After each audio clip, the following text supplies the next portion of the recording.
Ik ben opgegroeid op een boerderij in Wenum-Wiesel. En dat is eigenlijk een heel klein gehucht midden in de natuur.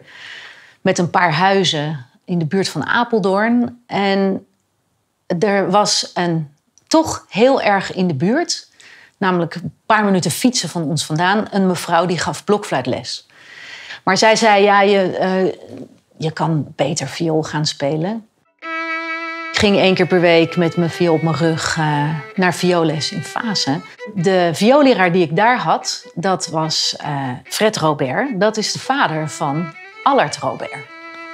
Nou, ik ben eigenlijk op een hele jonge leeftijd naar Den Haag gekomen, waar we nu ook zijn, om te studeren. En je had daar een muziekhaven. Ik wist eigenlijk al vrij jong dat ik hornist wilde worden. En dan rol je van de HAVO gewoon eigenlijk naar de vakopleiding. En daar word je eigenlijk gewoon klaargestoomd voor het klassieke muziekleven. Hè? Zoals, dan word je of docent, of je komt in een orkest, of je gaat lesgeven, of een combinatie van die dingen. Sommige mensen worden zelfs solist. En in die tijd dat ik op het conservatorium zat, begon eigenlijk net ook een beetje die musicalwereld op te komen. Zo eind jaren 80 in Nederland. Van de Ende met zijn grote musicals kwam. En dus daar was dan ook werk. En ik kwam eigenlijk vrij snel tijdens mijn studie al in die orkestbak terecht. Allard Robert ben ik eigenlijk vanaf toen de rest van mijn leven steeds tegengekomen in de muziekwereld. Want via de familie Robert ben ik in contact gekomen met hele goede viooldocenten, met een jeugdorkest, met een muziekkamp. En zo ben ik naar het conservatorium gegaan en doe ik eigenlijk niets anders meer dan viool spelen. Nu dus ook bij de Analogues, wat heel erg leuk is.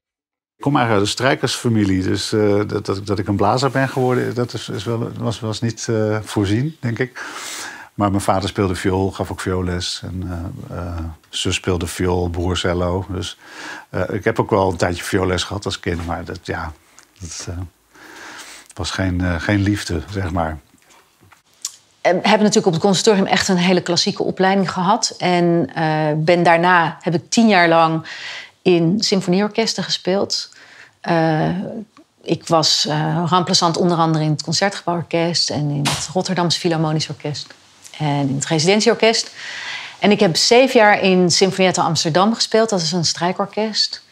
En daarnaast heb ik eigenlijk alles aangepakt wat er te doen was. En een trompet ging mijn ouders gewoon te ver, dat vonden ze gewoon echt te lelijk.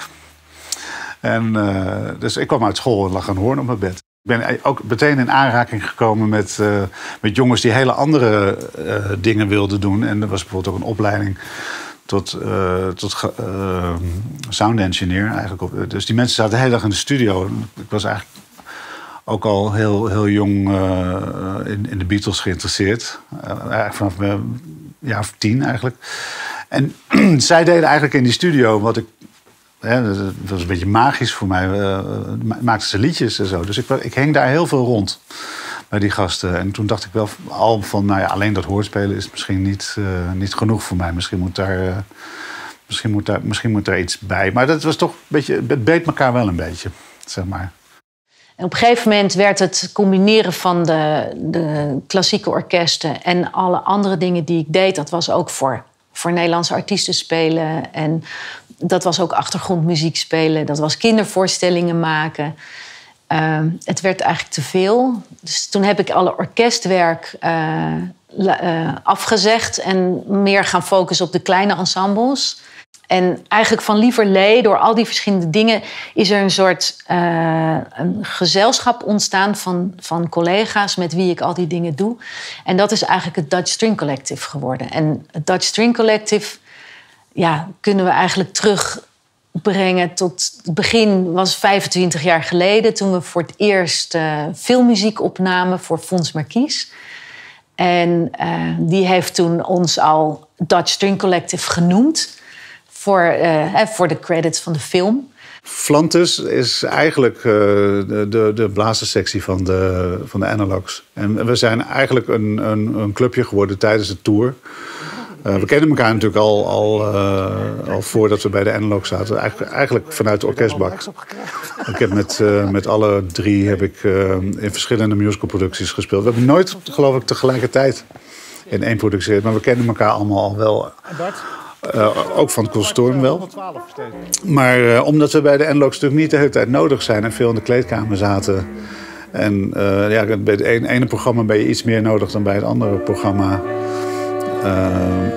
Hadden we gewoon wat tijd over zo tussen het eten en de show. Dat we eigenlijk met elkaar zijn gaan spelen. En, De strijkers met wie ik bij de Analogs zit, dat zijn ook de strijkers van het Dutch String Collective.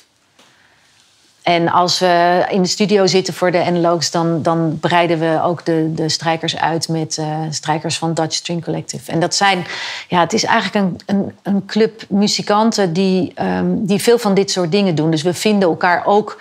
Ik zit bijvoorbeeld ook veel muziek op te nemen voor een van de strijkers, bijvoorbeeld Vera van der Bie. Die vraagt mij voor haar producties en ik vraag haar voor onze producties. Dus het is een scene van muzici die dit kunnen en die dit doen en die dit soort freelance bestaan leiden. Het balletje is echt een beetje gaan rollen toen Ruud Bos op een gegeven moment, de componist Ruud Bos, op een gegeven moment een foto van ons zag. Hij kende ons, denk ik, allemaal al wel van andere projecten. En hij herkende ons en hij zei, dat is een leuk clubje, daar wil ik wel voor schrijven. Waarop wij natuurlijk reageerden van, nou, kom maar op. En hij voegde de daad bij het woord en stuurde toen in een periode van een aantal maanden steeds een stukje op wat hij speciaal voor ons had gearrangeerd. Heel mooi in zijn handschrift, en, zoals dat dan ging. En uiteindelijk is dat geresulteerd in een opname voor een LP. Christophe Maai. Dit is Jean-Pierre Garnetja. Dit ben ik. En dit is Michel Lamers. En dit is Ruud Bos, die de plaat helemaal geschreven en gearrangeerd heeft. En hier dirigeert Ruud ons. Deze platen ontstaan tijdens de tweede tour. Dus de Pepper Tour van de Analogs. En in onze vrije tijd hebben we deze plaat gerepeteerd. En heeft Ruud Bos hem voor ons geschreven. En hebben we hem opgenomen in een kerkje in Delft. Volgens mij door Bico. Die maakte die grap. Omdat wij natuurlijk altijd van bladmuziek spelen. Dus, Better. De Analogs is voor mij puur muziek. En natuurlijk wordt het in een grote show gebracht.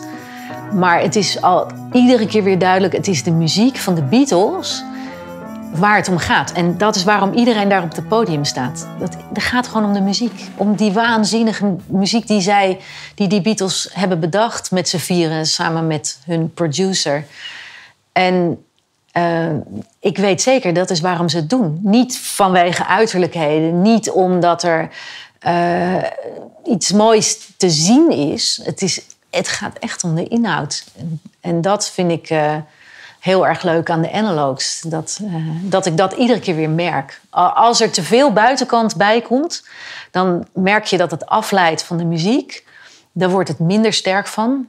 En dan gaat men toch weer terug naar, waar gaat het eigenlijk om? Het gaat om dat liedje, weet je wel. Het gaat om hier, die blazers. En wat ik helemaal heel erg leuk vind aan de Analogs is dat er geen concessies zijn voor de uitvoering van die muziek. Dus zoals het bedacht is, wordt het gebracht. En er zitten voor elk klein instrumentje is iemand om dat te spelen op dat moment. En dat geeft je een heel groot gevoel van waardering voor je vak.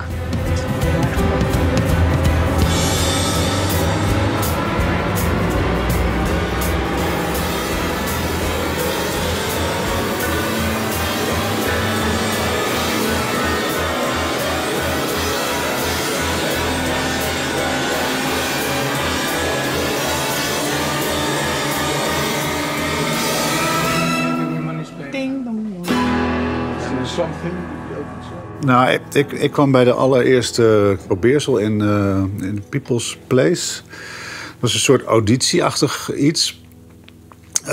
Bart was er natuurlijk, Fred was er natuurlijk, Bico was daar. Jan was daar, Maus was daar en ik. En we moesten allemaal een liedje voorbereiden eigenlijk. En ik was eigenlijk uitgenodigd als zanger, toetsenman.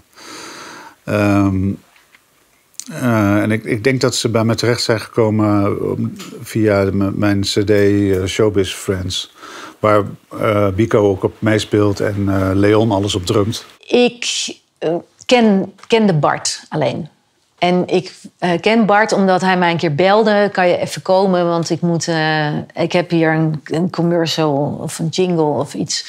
En ik ben naar zijn zolderkamer gekomen en heb daar iets ingespeeld. Dat was ontzettend gezellig. En doeg. En toen op een gegeven moment belde die op en hij zei... ja, we zijn bezig met een Beatles-band. Met liedjes van de Beatles. Kun jij misschien meespelen? En op dat moment was alleen nog Camilla daar ook bij. Die kwam via iemand anders erbij. En Camilla en ik kenden elkaar niet. Maar wij gingen samen de strijkerspartijen spelen in People's Place. De eerste keer. En dat klikte heel goed. We hadden het heel leuk samen. En dat was de eerste keer. Iedereen moest nog heel erg wennen aan hoe alles werkte. En welke microfoons. En hoe dat was. En blazers waren er toen al bij. En later is het uitgebreid tot strijkkwartet. Elk kind dat hoorn speelt krijgt de 4 hoornconcerten van Mozart natuurlijk. Maar die van mij was gespeeld door Alan Civil. En die naam komen we later tegen op Revolver. En hij heeft bovendien ook nog de eer een van de eerste muzici te zijn die überhaupt genoemd wordt. Maar ja, toen ik gebeld werd om auditie te doen voor die Analogs, dan kwamen er wel dingen bij elkaar voor mij. Ik ben echt wel een hele grote Beatles-fan. Dus ik was wel meteen geïnteresseerd. Dus ik had wel iets van, ja, als ze me willen hebben, dan zou ik natuurlijk gek zijn. En ik had ook geen idee hoe lang of hoe groot het zou worden. En ja, eerlijk gezegd zochten ze meer iemand als Diederik natuurlijk, die veel meer met toetsen en natuurlijk die geweldige zang. Dus dat is eigenlijk helemaal op zijn plek gekomen. Dus ik ben heel blij dat ik die blazers mocht samenstellen. En toen heb ik daar natuurlijk Jean-Pierre en Michel en Christophe bijgehaald. Ook wetende dat zij meerdere instrumenten konden spelen. Wat natuurlijk cruciaal is voor de analogs. Hè? Want er zijn geen Beatle-liedjes die allemaal dezelfde blazerssectie hebben. In Full on Ill heb je dwarsfluiten nodig. En in Surfer Truffle heb je een saxsectie nodig. En in Sgt. Pepper heb je 4 hornisten nodig. Dus je hebt dan blazers nodig die bereid zijn om of al een ander instrument kunnen spelen. Wat natuurlijk bij Michel en Christophe gelukkig, die speelden al alle klarinetten, saxen en fluiten. Maar die hebben daarbij ook nog wat koper moeten leren spelen. En Jean-Pierre was gek genoeg om klarinet te gaan spelen voor When I'm 64. En sax voor Opla Di Opla Da. Dus ja, je moet wel mensen vinden die dat kunnen. En die hebben we gelukkig. Ja, sowieso is het eigenlijk altijd Jos teken. Dat is mijn man. En wij zijn al 25 jaar samen, hebben 3 kinderen samen grootgebracht. En vanaf het moment dat de kinderen groot waren en nu ook de deur uit zijn, spelen we alle producties samen. Dat kon vroeger natuurlijk niet, want dan moest er altijd wel iemand thuis zijn. Maar nu doen Jos en ik bijna alles samen. Jos is cellist. Dus cello, viool en zoals volgende week spelen we bij Claudia de Breij en dan spelen wij met z'n tweeën daar. Dan is bij de Analogs is Camilla daar altijd bij, Camilla van der Kooi. En zij zit in het Red Limo String Quartet. Dus zij heeft ook haar eigen kwartet. Dan is er Jacob Ploy, violist.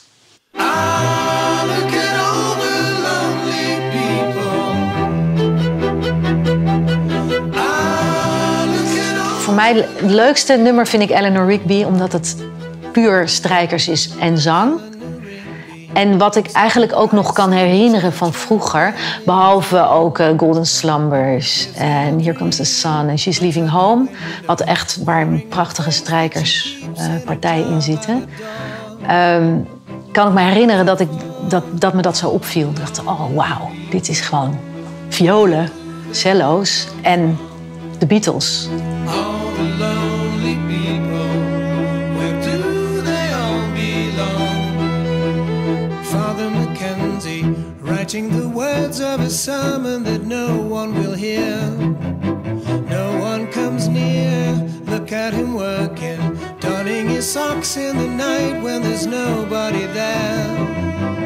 What does he care? All alone. In Sico hebben we de vorige keer met dubbel strijkkwartet gespeeld. En dubbel strijkkwartet is eigenlijk de bezetting van Eleanor Rigby. Dus dat is officieel geschreven voor 8 strijkers. En met 8 strijkers heb je echt een prima strijkorkest gevoel. You were only waiting for this moment to arise. You were only waiting for this moment to arise. You were only waiting for this moment. Christophe doet de Merel in Blackbird. Dat hoef ik gelukkig niet te doen, maar dat doet hij fantastisch. Maar ja, ik moet dan wel bij Opla die een riedeltje komen spelen, waar ik altijd enorm applaus voor krijg. Maar het is een beetje raar om voor 1 riedeltje het podium op te lopen. Maar goed, ja, dat hoort er allemaal bij. Nee, want de arrangementen zijn natuurlijk eigenlijk gewoon de arrangementen zoals ze op de plaat staan. Dus een reconstructie daarvan. Dus het staat al goed op de plaat. Het hoeft alleen na te doen. En het moet wel opgeschreven worden, dat wel. Maar dat doen we zelf, ja. De eerste keer dat wij met de Analogs gingen spelen, we hadden geen idee. Niemand had eigenlijk een idee. Natuurlijk hadden Bart en Fred wel een heel goed idee wat zij wilden. Namelijk die muziek die in hun DNA bijna zit, omdat ze ermee opgegroeid zijn, op het podium brengen. En wij kwamen eigenlijk met ons gewoon bagage van, ja, noem het een snabbel. We kwamen gewoon meedoen. We kregen, hier zijn de nootjes. En ga daar maar staan. En hier is je microfoon. En in eerste instantie was het alleen maar veel te hard. Want met een viool kan je eigenlijk niet in heel groot geluidsdruk spelen. Want een viool heeft een kwetsbaar geluid. En als het heel hard is, dan hoor je er letterlijk helemaal niks van. We krijgen de arrangementen zoals Bart ze hoort. Die luistert naar de strijkerspartijen, speelt ze na. En wij maken daar speelbare partijen van. Soms doet Allard dat, soms doe ik het. Als er dingen zijn, en er zijn soms best wel discussies over, dat is wel heel leuk. En de discussies zijn heel vaak tussen Bart en Diederik. Want Diederik hoort het dan net weer anders dan Bart. Ik weet nog heel goed dat ik in de oefenruimte voor het eerst Blue Jay Way hoorde. Dat is zo'n nummer wat je vroeger een beetje oversloeg. En dat ik het opeens helemaal te gek vond. Ik dacht van, jezus, dit lijkt wel de uitvinding van Pink Floyd of zo.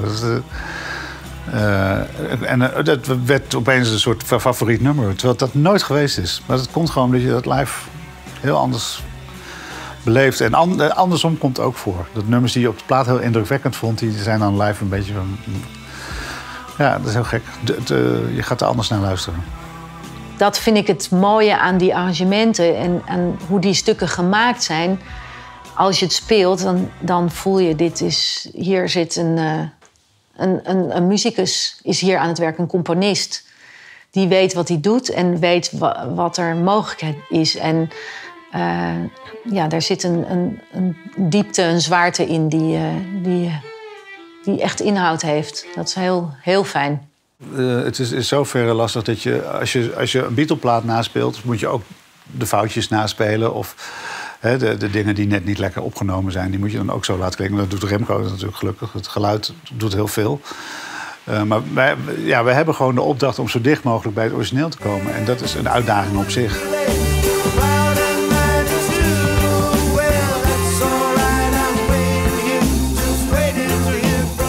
Hoe ik zie hoe de Analogs begonnen zijn en dat wij daar van het begin af aan bij waren. En ik sta er bijna kijken naar en het heeft me ongelooflijk verbaasd hoe dat allemaal is gaan lopen. En hoe waanzinnig mensen daarvan genieten. Dat vind ik ongelooflijk interessant. Maar de uitdaging die de klassieke muziek... En ja, hoe mooi dat is en hoe bijzonder... en hoe diep die put is waar je uit kan putten, zeg maar. Die is eindeloos. Dus dat zal ik nooit loslaten. Ja, we zijn natuurlijk wel met de Strijkers het orkest. Dus we zijn wel een groep. Maar onze rollen kruisen elkaar vaak. Af en toe kwamen we op een gegeven moment achter dat bijvoorbeeld Jacob trombone kon spelen. Nou ja, we hadden op een gegeven moment mensen te weinig. Dus toen komt Jacob bij ons trombone spelen. En Jos kan saxofoon spelen. Dus die speelt op een goed moment. Die speelt geloof ik een Opladie, speelt hij sax mee. En Good Morning speelt hij geloof ik ook sax mee. Dus als iemand van de andere kant, noem ik het maar, bij ons nuttig kan zijn op een goed moment, dan is hij welkom. We zien dat niet als gescheiden werelden. Andersom is het nog nooit voorgekomen trouwens. We zijn nog nooit blazers altviool gaan spelen of zo.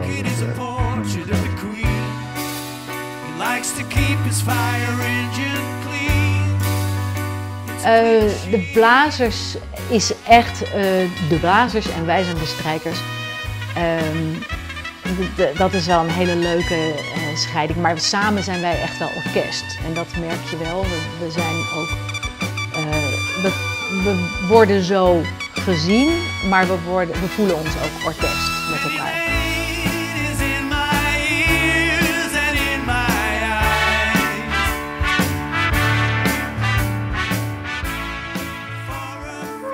Het is gewoon leuk om af en toe met z'n vieren wat te doen. En we hebben ook in de coronatijd, in de tijd dat we gewoon niet mochten spelen en niet konden spelen. Maar we waren wel... het was wel toegestaan met 4 mensen bij elkaar te komen op een gegeven moment. Dus we hebben wel een aantal keer wat afgesproken.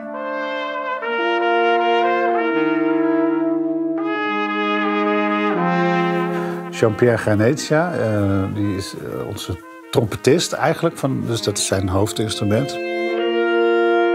Hetzelfde geldt eigenlijk ook voor Christophe. Dat is ook een multirietblazer. Dus alle fluiten, alle klarinetten, alle saxen. En die speelt ook trompet.